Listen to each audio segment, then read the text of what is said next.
Monsieur le Président, mes chers collègues, je ne peux que me réjouir du rapprochement diplomatique récent entre l'Union européenne et Cuba.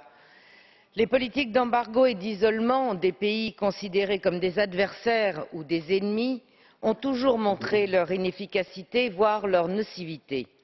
Cependant, je déplore qu'il ait fallu attendre que les États-Unis entament un changement d'attitude envers Cuba, après des décennies d'un embargo sévère aux conséquences dramatiques pour l'économie et la population cubaine, pour que l'Union européenne se décide à faire de même.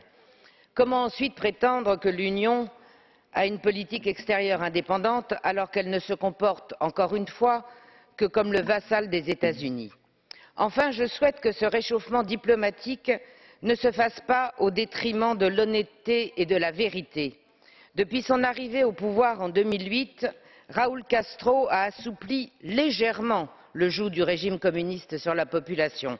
Mais cela ne doit pas se faire sans oublier la terrible répression politique subie par les Cubains depuis plus de 50 ans, ni les dizaines de millions de morts, près de 100 millions, causés dans le monde par le communisme.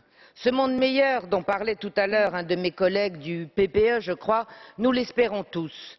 Pour autant, cet espoir ne doit pas obérer le devoir de mémoire obligatoire envers des générations entières qui ont été sacrifiées sur l'autel de cette idéologie mortifère et dictatoriale qu'a été le communisme. Je vous remercie.